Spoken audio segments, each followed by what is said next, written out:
pensons que le premier défi pour l'école sénégalaise aujourd'hui, c'est mettre en œuvre les conclusions des assises de l'éducation et de la formation. Ça, c'est le premier défi.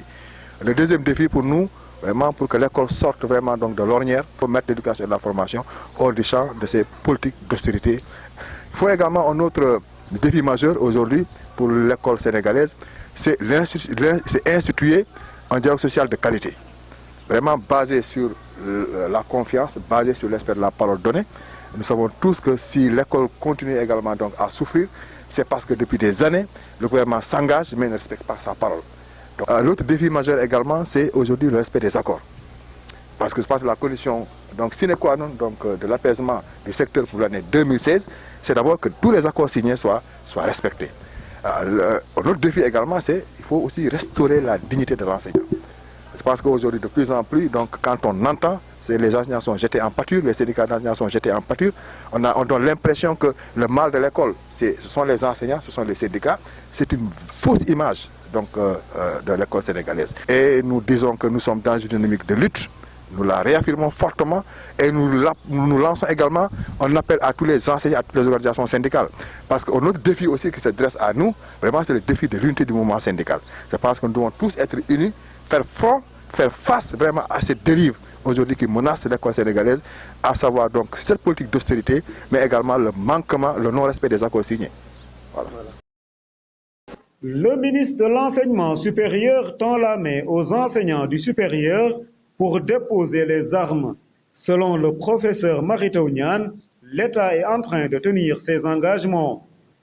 Les lois ont été adoptées à l'unanimité à l'Assemblée nationale. Ce sont aussi des lois consensuelles, puisque ayant été partagées, discutées avec les différents acteurs.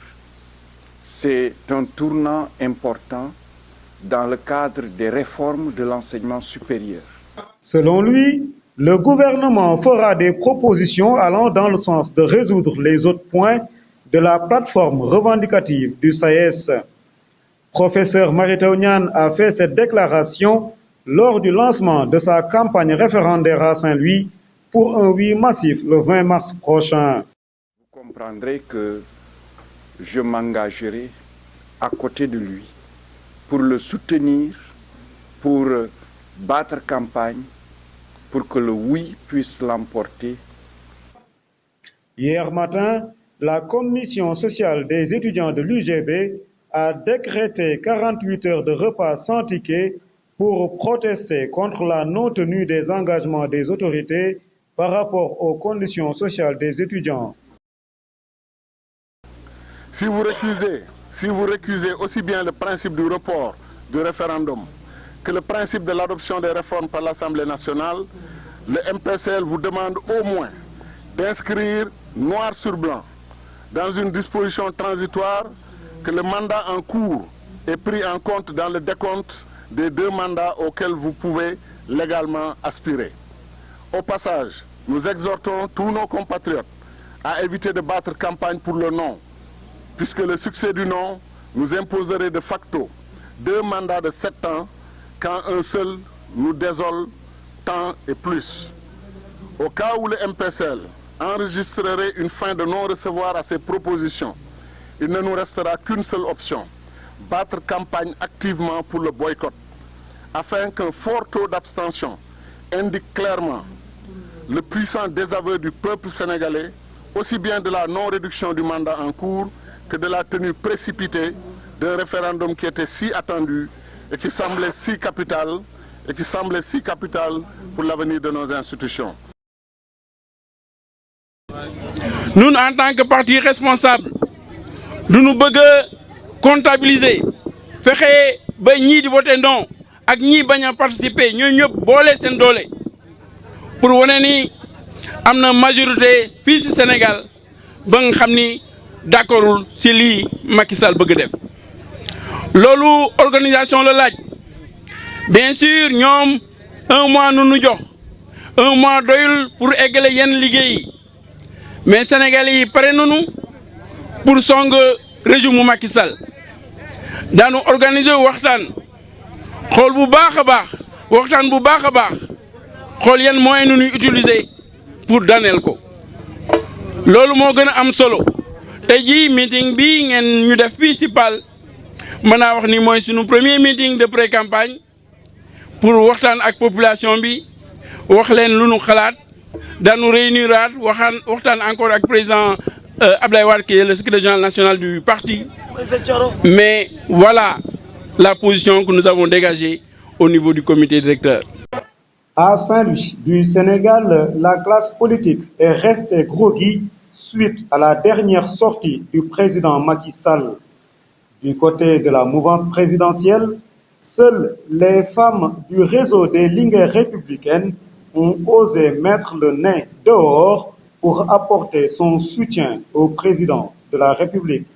De l'APR de Saint-Louis et le réseau des Linguères républicaines dirigé par l'honorable député Aminata Gueye soutiennent sans faille le président Macky Sall.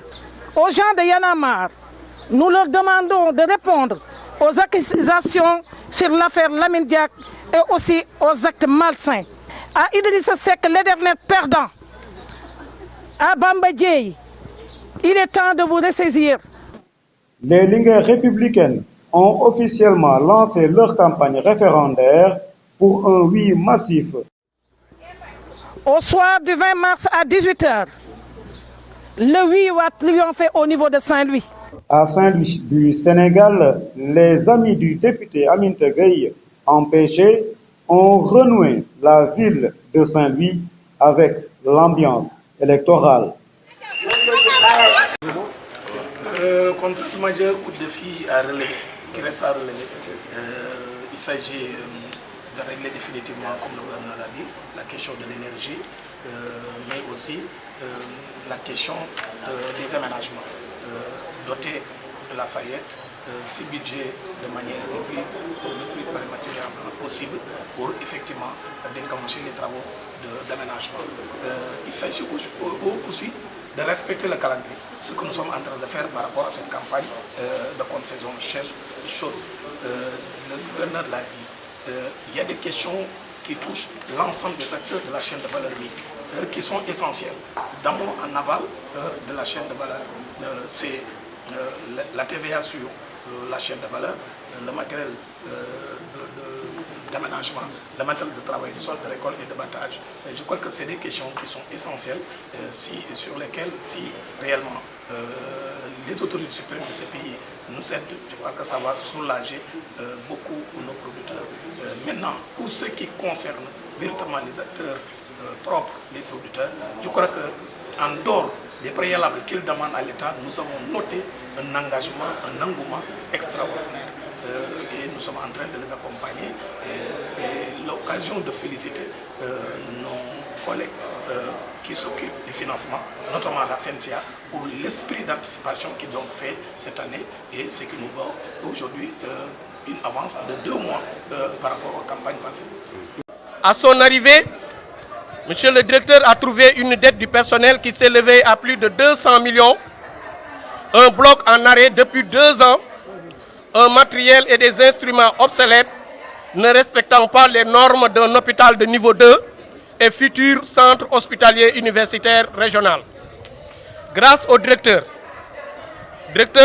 Ousmane Gueye, tous ces problèmes ont été résolus avec la plus grande délicatesse.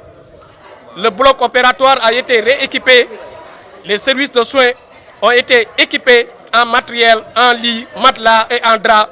Tous les services administratifs et médicaux ont été équipés en mobilier matériel de bureau. Le service d'urologie a été doté d'un matériel de pointe pour le bloc opératoire. Le service d'accueil orientation est en chantier. Les projets de rénovation de la clinique, de la maternité et de la clinique polyvalente seront bientôt en cours. Concernant le personnel, nous recevons désormais nos salaires au plus tard le 28 de chaque mois. Les primes et les indemnités sont payées dans les délais. Le personnel, en somme, est aujourd'hui épanoui. Cependant, nous n'accepterons plus que certaines personnes, pour des raisons d'intérêt personnel, essayent de casser la dynamique mise en place, de saper le moral des travailleurs et d'hypothéquer l'avenir de l'hôpital et les droits des usagers. dafa di bërëb boo xam ne fa la ñuy toogee waxtaan ak ñooy administration sénégalaise, toutes les structures de l'administration ñoo xam ne dañuy waxal investisseurs yi di leen dimbali di leen accompagner loolu mooy plateforme d'investissement fii nag ci région de Saint-Louis li ñu xayma tey mooy que 10% de la superficie du Sénégal mooy région de Saint-Louis à peu près 19 421 km². soo xoolee aussi population région de Saint-Louis ou de ce pôle territoire c'est 983 000 habitants donc dafa am solo ñu xool naka la ñu war a développer comme région de Saint-Louis pour ñu indi fii ñoo xam ne ñooy acteurs investissement acteurs développement. APIX nag mi ngi fii depuis plus de 8 ans APIX am na bureau à Saint-Louis mais bureau à Saint-Louis ak APIX dañu bëgg aussi ñu doon yëngu ci investissement ñëw ànd ak ñun ñu développer région bi ñu ngi gërëm gouverneur de la région de Saint-Louis daf ñu jàppale bu baax jox ñu local ñu ngi gërëm aussi président de la chambre de commerce de Saint-Louis ñëw na fi teewee na fi xam naa ne aussi nit ñu bëri ñuy gis tey ñu jógee fépp ci région de Saint-Louis dañu ñëw wuy si appel au gouverneur ak appel au président de la chambre de commerce. Nous avons travaillé avec le gouverneur de la région de Saint-Louis depuis plus de 8 mois pour arriver à trouver les mécanismes nécessaires pour rendre possible cette plateforme d'investissement. La région de Saint-Louis, comme on l'a dit, c'est à peu près 10% de la superficie nationale du pays. On l'a rappelé tout à l'heure, c'est à peu près 19 421 km². On a dit aussi que la région de Saint-Louis, c'est 7% de la population nationale. C'est 983 000 habitants, mais aussi on a, d'après nos analyses, identifié que 31% de la production céréalière nationale est réalisée dans la région de Saint-Louis et 60% de la production nationale du riz se fait donc dans cette région-là. C'est ça qui justifie d'aller au nord, travailler sur les filières intéressantes parce que quand on a fait la cartographie du profil des investissements dans cette région, qui représente 8% de l'investissement privé national sénégalais, on a 3 pavés. 30% de ce type d'investissement confère des filières au niveau de l'hôtellerie, des excursions et du tourisme. On a à peu près 20%, ce sont des activités et des services liés à la production agricole. Donc ce sont des piliers qui se tirent entre eux et nous avons donc identifié 4 piliers majeurs pour développer l'économie de cette région ou de ce pôle territoire. Ce qui est important, c'est que les plateformes d'investissement consacrent la mutualisation des efforts des administrations publiques aux investisseurs. La troupe théâtrale Barayego de Saint-Louis renaît de ses cendres après une période plus ou moins longue de traversée de désert. Aujourd'hui, pour le directeur artistique, il s'agit de faire du théâtre autrement. Et je crois que si le président de la République fait un appel aux jeunes, à tous les Sénégalais, pour un retour massif à la terre, les Saint-Louisiens se doivent se sentir les premiers concernés. Parce que simplement, Saint-Louis constitue la Californie du Sénégal. C'est dans cet esprit que nous nous sommes dit il faut justement vulgariser les différents thèmes du plan Sénégal émergent. Il faut faire connaître aux Sénégalais les différents projets, les différents programmes, comment les Sénégalais, comment les jeunes Sénégalais peuvent aujourd'hui accéder au crédit, comment est-ce qu'ils peuvent bénéficier des différents programmes et projets. Voilà un peu l'objectif de ce téléfilm. Donc pour nous, il s'agit de faire le théâtre autrement. La troupe théâtrale Barayego a mis sur orbite un téléfilm titré Midi Keng Bol Keng pour contextualiser les différentes facettes de la culture saint-louisienne. Ce téléfilm Midi Keng Bol Keng ressort par ailleurs la spécificité saint-louisienne, le paraître saint-louisien, le parler saint-louisien. Parce que quand on parle de Thiéboudienne, quand on parle de la Teranga, on parle de Thiéboudienne, quand on parle de Thiéboudienne, on parle nécessairement de Saint-Louis. Donc c'est conscient de cela que nous nous sommes dit, on va donc faire en sorte que ce téléfilm de Midi Keng Bol Keng, au-delà du fait qu'il va peut-être aider à faire connaître les différents projets du PSE, mais va également permettre aux Saint-Louisiens de se dire, écoutez, nous allons justement revenir à l'essentiel. L'essentiel, c'est quoi? Un retour massif à la terre. La projection du téléfilm a mobilisé toutes les autorités de la ville de Saint-Louis qui ont découvert de nouveaux visages sous la coupole de Golbert Diagne, l'inoxydable icône du théâtre saint-louisien.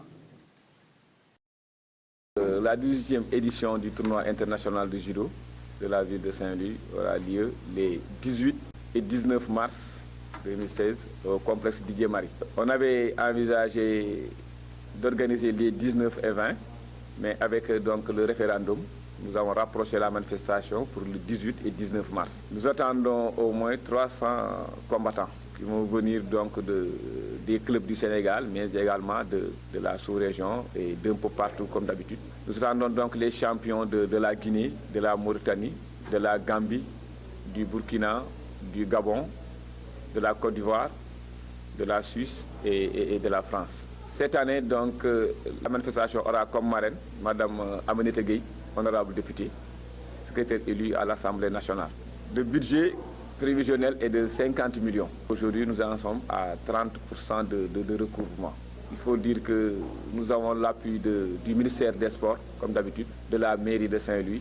Nous pensons que les autres amis de Mbaye Boye vont continuer de nous appuyer pour que le budget puisse en tout cas être couvert avant la manifestation.